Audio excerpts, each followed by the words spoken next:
नमस्कार। अतिशय जागरी डोळे उघडून मठ्ठपणे पाहणारी ही रात्र आहे आणि ह्या रात्रीच्या या प्रहरी अख्खी माऊली पाठीवर घेऊन मी तुमच्या समोर बोलायला उभा आहे। हीच ती माऊली आहे ज्या माऊली किल्ल्यावरती हिंदवी स्वराज्याचा पहिला निर्धार झाला होता आणि त्याच माऊली किल्ल्याला साक्षी ठेवून आज पुन्हा एकदा प्रचंड मोठ्या एका बदलाचा निर्णय होतोय आणि ह्या निर्धाराचे आपण सगळे साक्षीदार आहात आणि म्हणूनच आजच्या रात्रीला एक विशेष महत्त्व आहे। मित्रांनो, असं वाटलं होतं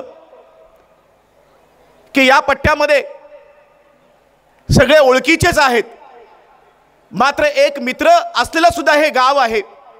आज या रस्त्याने चालत असताना त्याच माझ्या अंजूरमधून जिथे आम्ही फक्त गणपतीच्या पायावरती डोकं टेकायला जायचो तिथून फोन आला की तू जाऊ नको, तू पत्रकार आहेस, तुझं तिथे काय काम आहे, तुझं काय अशा ठिकाणी काम असतं। मी त्याला सांगितलं की 2 तासानंतर त्याचं उत्तर देईन। जेव्हा जेव्हा इतिहास घडत असतो, जेव्हा जेव्हा बदलासाठी समाज रस्त्यावरती येत असतो, तेव्हा तेव्हा पत्रकारानं तिथं असणं फार गरजेचं असतं। माझा अख्खा पत्रकारांचा समाज आज समोर उभा आहे, ज्यांनी मला 30-35 वर्ष ठाणे जिल्ह्याच्या, पालघर जिल्ह्याच्या, बीड, नांदेड, परभणीपासूनच्या मागासलेल्या पट्ट्यामध्ये बोलताना पाहिलेलं आहे की सकाळी उठल्यापासून रात्री झोपेपर्यंत जिथे आपण 48 वेळा वेगवेगळ्या गोष्टींचा टॅक्स भरतो, जिथे जिथे जीवन मरणाचा प्रश्न येतो, अशा ठिकाणी आपण गप्प बसायचं। अशा ठिकाणी राजकारण कधीच अस्पृश्य असता कामा नये। जर राजकारण अस्पृश्य असतं तर बाबासाहेबांनी एवढं मोठं संविधान लिहिलं नसतं। त्यांनी सांगितलं की या अस्पृश्यतेच्या बेड्या फक्त माणसाच्या स्पर्शाच्या नाहीत, तर त्या माणसाच्या विचाराच्या आहेत आणि म्हणून जेव्हा जेव्हा बदल घडत असतो तेव्हा तेव्हा आपण ताठमानाने ह्या बदलाला सामोरं गेलं पाहिजेत। आणि ज्यांना ज्यांना असं वाटतं हा इलाका आपला आहे, या सीमारेषा आपल्या आहेत, तर त्यांना एकच ठणकावून सांगणं आहे की इलाके तो कुत्ते और बिल्लियों के होते हैं, शेर जहाँ जाता है इलाका उसका हो जाता है। उद्यापासूनचा हा इलाका आपला आहे। काही मित्र सांगतात की तुझ्या आप्पाला खासदार झालेल्याचं स्वप्न पडलं। अरे, स्वप्न हे जिवंतपणाचं लक्षण आहे। त्याच माणसाला स्वप्न पडतात जो जिवंत आहे। मुर्दाडांना स्वप्न पडायचं कारण नाही, कारण त्यांची मजल ही फक्त बांधापर्यंत असते। मी भिवंडीच्या या भागासलेल्या भागामध्ये अनेक वर्ष फिरत होतो। जिजाऊच्या सामाजिक चळवळीच्या निमित्तानं भिवंडी शहर फिरलो आणि एकही रात्री धड झोप लागली नाही, इतकी भयंकर परिस्थिती भिवंडी तालुक्याची आहे। ज्या भिवंडीने रेती दिली, ज्या भिवंडीने माती दिले, ज्या भिवंडीने पाणी दिलं, ज्या भिवंडीने शेती दिली, ज्या शेतीच्या भरोशावरती मुंबई उभी राहिली, आज त्या भिवंडी तालुक्याची परिस्थिती इतकी भयंकर आणि इतकी मागासलेली आहे की भिवंडीमध्ये माणूस जगतो का याचं भानच नाही। जे कोट्याधीश आमदार खासदार ह्या मतदारसंघातून निवडून आले त्यांना आपल्या खिशातली एक दमडी खर्च करण्याची कधी इच्छा झाली नाही। तुम्ही असं समजू नका ह्या मागासलेल्या पट्ट्यात, ह्या शहापूर, मुरबाड किंवा तलासरी, जव्हारच्या आदिवासी भागामध्ये लोकांकडे पैसा नाही।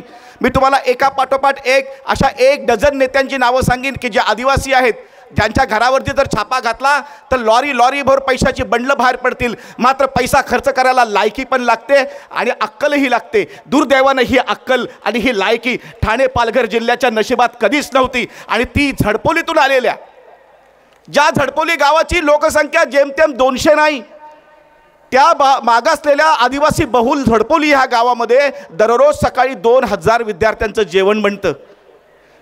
काल परवापर्यंत ठाणे पुणे मुंबईने उभ्या महाराष्ट्राला, उभ्या देशाला नियम सांगितले, शिक्षण दिलं, आरोग्य दिलं, जगण्याच्या पद्धती सांगितल्या, क्रांती घडवली।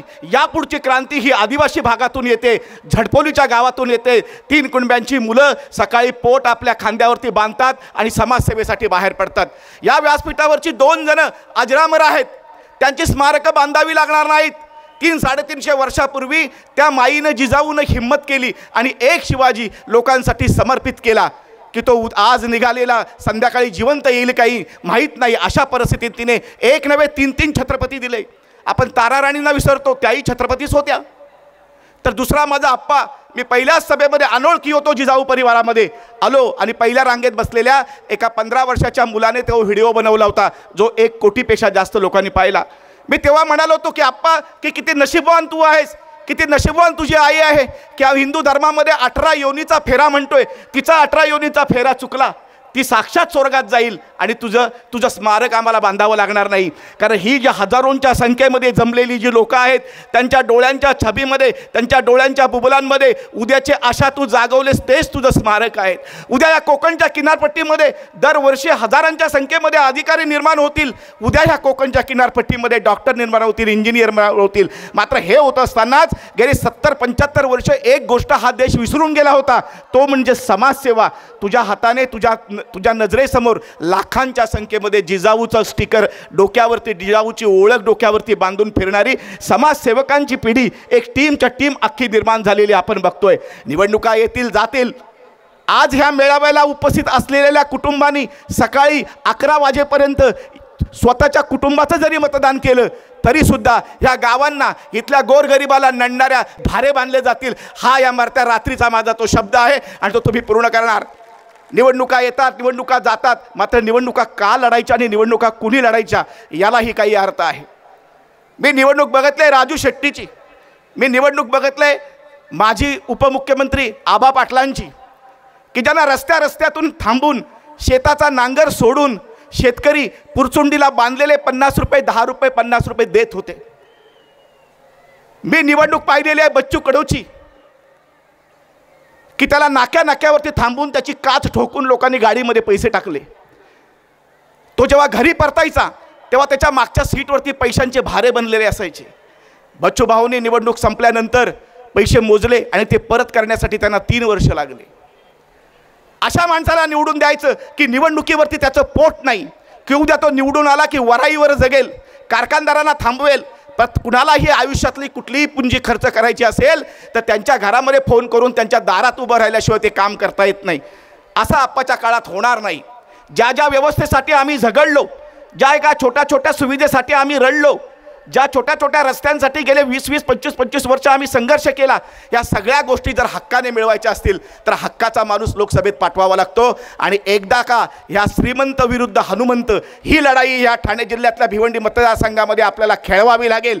आणि जेव्हा खास करून पत्रकार मित्र आहेत म्हणून, की या देशात जेव्हा श्रीमंतांसमोरचे संघर्ष झाले तेव्हा हनुमंत निवडून आलाय, गरीब कार्यकर्ता निवडून आलाय. नाही तर आज टाटा, बिर्ला आणि अंबानी यांच्या पायाखाली उभा भारत चिरडला गेला असता. आजही पैशाची मस्ती मतदानाच्या पेटीवरती चालत नाही. आजही पैशाची मस्ती कुणाच्याही जगण्याच्या पद्धतीवरती चालत नाही. हा या भारतामध्ये बाबासाहेबांनी दिलेल्या संविधानाचा मंत्र आज खऱ्या अर्थाने गोरगरिबांनी ऐकला पाहिजे. ही क्रांती फक्त आणि फक्त गावांमध्ये, झोपडपट्ट्यांमधून, गावकुसावरती, वस्त्या आणि पाड्यांवरती होतात. तुम्ही मतदानाच्या दिवशीच्या सकाळच्या रांगा बघाल तर ह्या रांगांमध्ये शेतकरी दिसतो, ह्या रांगांमध्ये मजूर दिसतो, या रांगांमध्ये आदिवासी वाड्या जुग्या वस्त्यांवरतून आलेला कार्यकर्ता दिसतो. कारण सर्वाधिक चटके, गरिबीचे चटके, अव्यवस्थेचे चटके, लाचारीचे चटके जो गोरगरीब भोगतो त्यालाच हा बदल करण्याचं ची पहिली गरज आहे, त्याची पहिली जबाबदारी आहे. आणि म्हणून जेव्हा 10 दिशा अंधारून येतील असं म्हणतात, की कोणे कयामतच्या रात्री जेव्हा समोरच्या सगळ्या दिशा रस्ता दाखवणं बंद करतील तेव्हा तुम्ही माझ्या आप्पा नावाच्या देवबापाचं पुस्तक उघडून पहा. तुम्हाला जगण्याची प्रत्येक वाट तो दाखवेल. आणि ह्या वाटेवरती आपण उभे आहोत. आज टाळ्या यासाठी नको की या सगळ्या टाळ्या राखून ठेवायच्या आहेत. मतदानाच्या दिवशी सकाळी 11 वाजेच्या आत ही जेवढी कुटुंब आज ह्या मरत्या रात्री तुमच्या आप्पाला बघायला आली, जिजाऊमध्ये सहभागी बघायला आलीत, ह्या निर्धाराचा हात बनायला आलीत, त्या सगळ्यांनी नटून थटून सहपरिवार, सहकुटुंब, सोयऱ्या पाहुण्यांसह मतदान करा. आणि 12 वाजेच्या आधी ह्या मतदारसंघामध्ये गेले 15 वर्ष ज्याने धुमाकूळ घातला, ज्याने गोरगरिबांचं जगणं मुश्किल करून टाकलं, त्या सगळ्या 12 वाजून टाकवा एवढंच म्हणतो. थांबतो. जय हिंद, जय महाराष्ट्र.